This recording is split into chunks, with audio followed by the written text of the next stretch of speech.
Welcome to the Green Margin Podcast, where we talk about the financial and operational realities of running a cannabis business.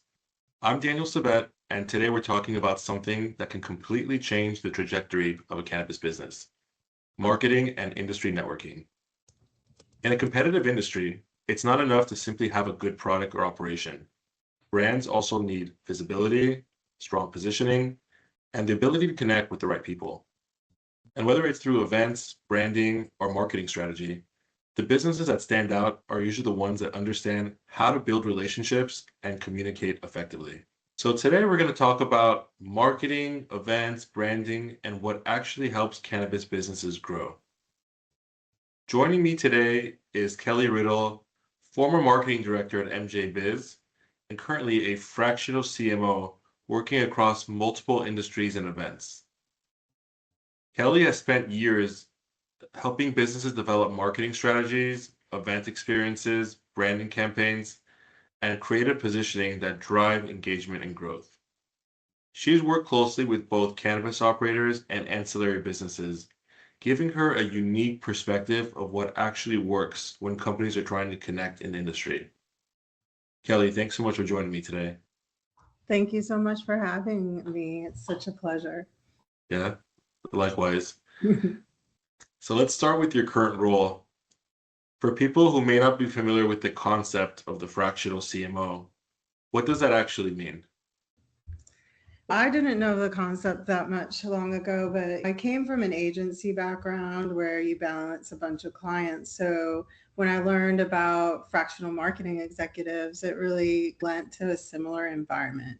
Whereas instead of working for just one company, you can lend your high level marketing skills across multiple companies at a fraction of the rate that they would pay for a full time executive.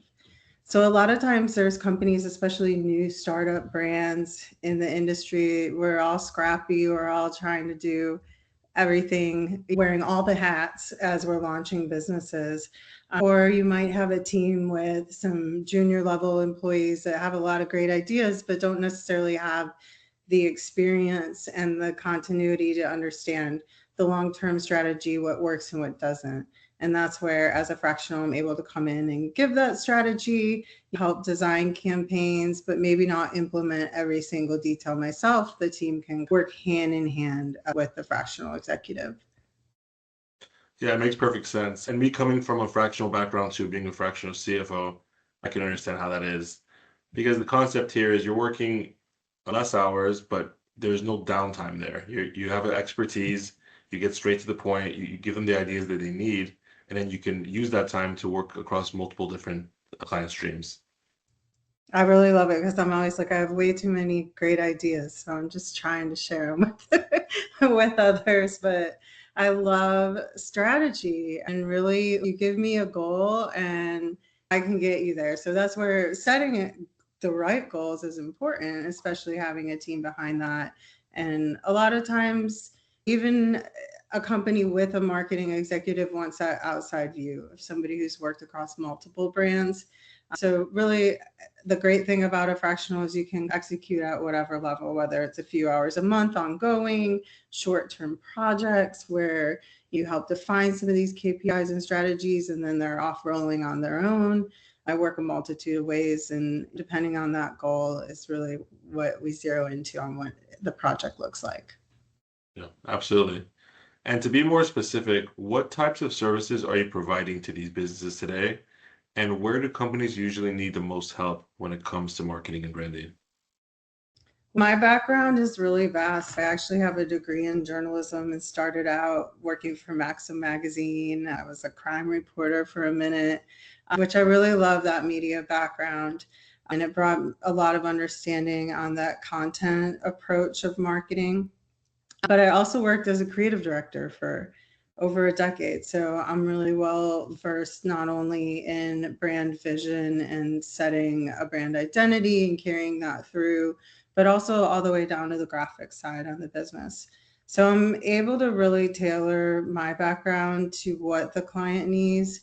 And it really does vary. It depends on what team, what mix they have. So it's hard to kind of say one over the other. But I would say oftentimes it's like a design and brand strategy for a launch. So maybe more campaign derivative. And then other times it's setting KPIs and goals, tracking, really formalizing a marketing plan and strategy where maybe they've been going by the seat of their pants for the past few years. So leveling that up, looking at where they've been, what worked and what hasn't, to really set the next phase of their marketing strategy. Yeah, it makes total sense. And let's talk about events and industry networking.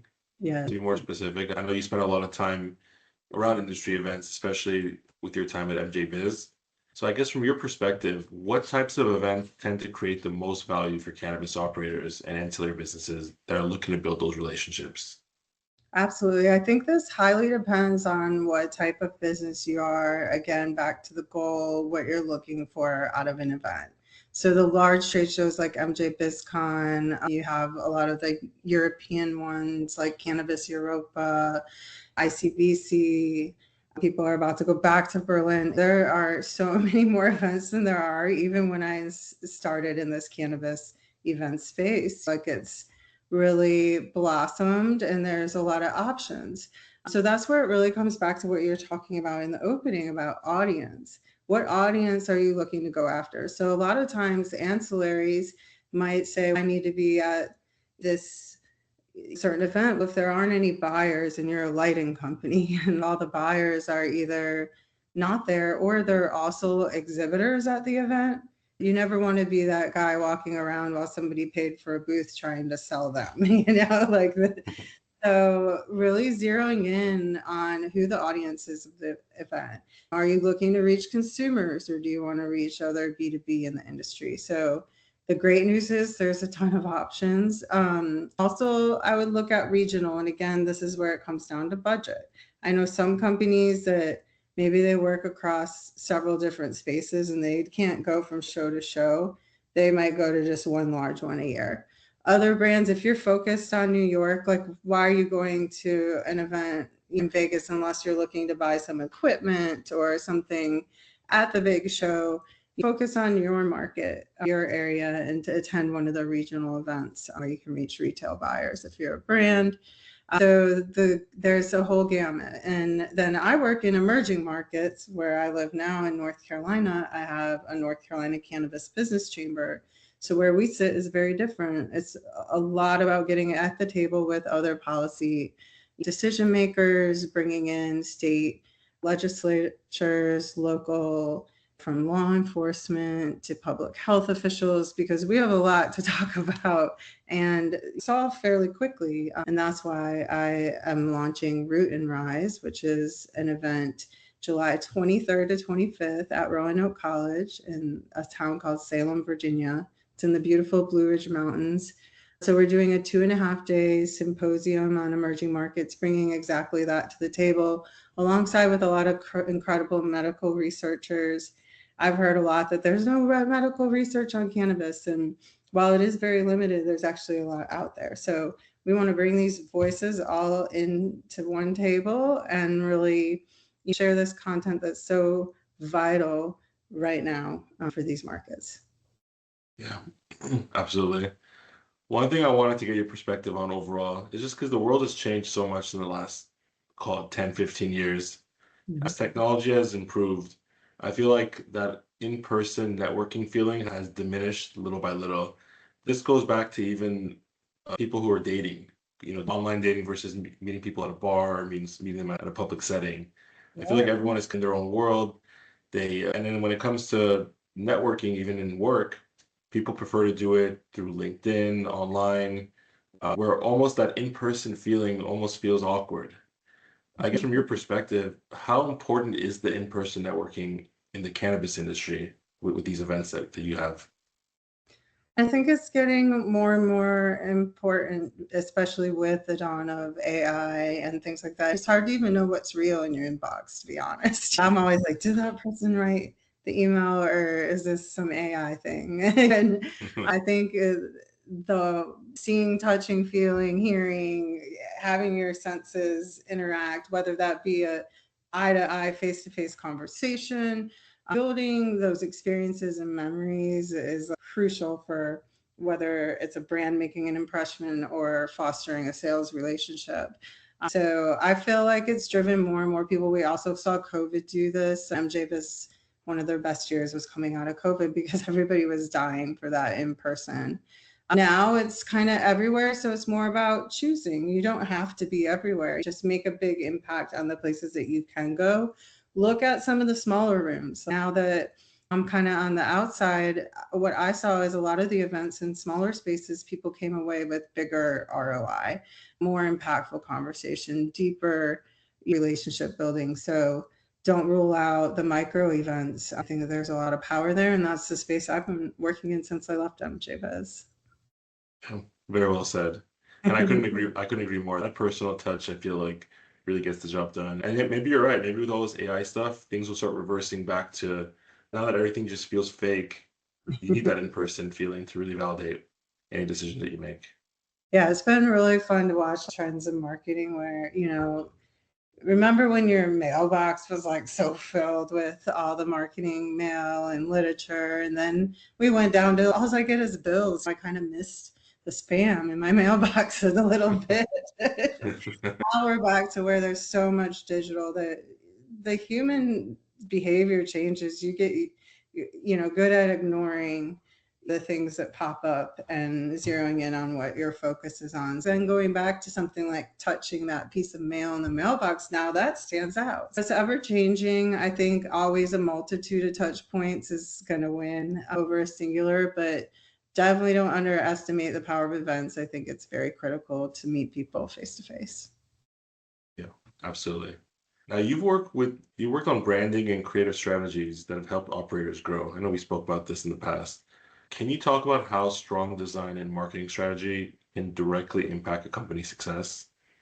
Absolutely. When people think about branding, oftentimes you think a logo, or maybe you even get more advanced and think the color palette, but it goes a lot deeper. It's about the voice, it's about the characteristics and really what that brand offers and how it solves that problem and personifying it in a way.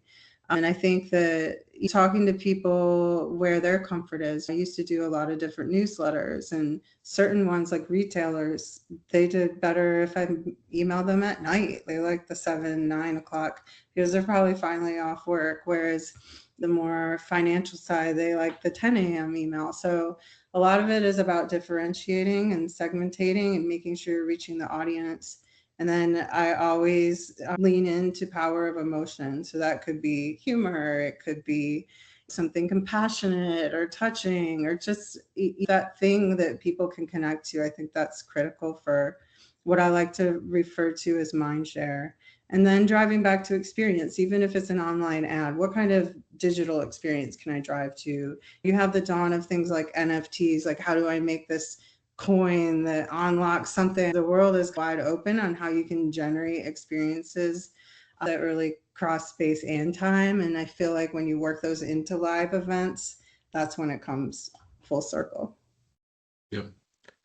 With working with some of your clients where you improve their branding or their customer facing materials, did you see a significant change in how the business performed? Were you able to look at numbers before you were engaged and after? And was there some sort of proof of work there? Or was it just more like on a macro level? Definitely data speaks volumes always, and everything. I do my daily tour of data where I'm checking the Google Analytics. I'm looking at what engagement there is with audience, which new signups to newsletters and things along that lines. So really tracking your data and how people respond to your content and what you're putting out there, I think is, if you're not doing that, then you're not gaining those valuable insights. You might see this category is selling more, or let's put more into that, or let's see what complements that. Why are people buying this? How can we modify that? So data is everything, I think, in elevating your business and learning at whatever starting point you're at.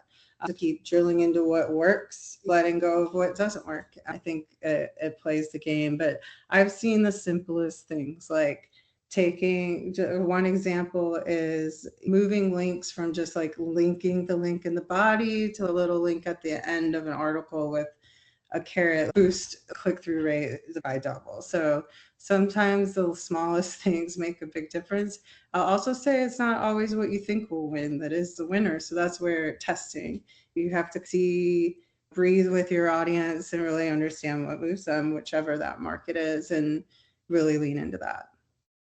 Yeah, sometimes your own opinion isn't the best opinion, right? It's whatever the masses like the most. Absolutely. If you're designing for yourself and what you like, you're missing the mark. You always have to be thinking of that audience, not what Kelly Riddle likes, but what that audience is going to speak to. And I love having a variety and changing it up, whether it's more masculine or more feminine or different age focus. It's fun to really get into that. I think people love nostalgia always. You have to be careful in marketing cannabis not to go down a road that maybe isn't alongside the regulations with that, but I do think plays of nostalgia always turn heads or eyeballs. Yeah, there seems to be a lot of regulations with this kind of stuff, especially with social media and digital content, Yeah. but I know it's very essential in the industry. What advice would you give businesses trying to create content that actually gets attention and builds trust? I think again, it goes like away from, don't just be talking about yourself all the time. Highlight other brands, highlight customers, really engage and build a community. At the end of the day, that's what's going to win on social, being authentic, not just serving up ads or graphics, but interacting with your audience.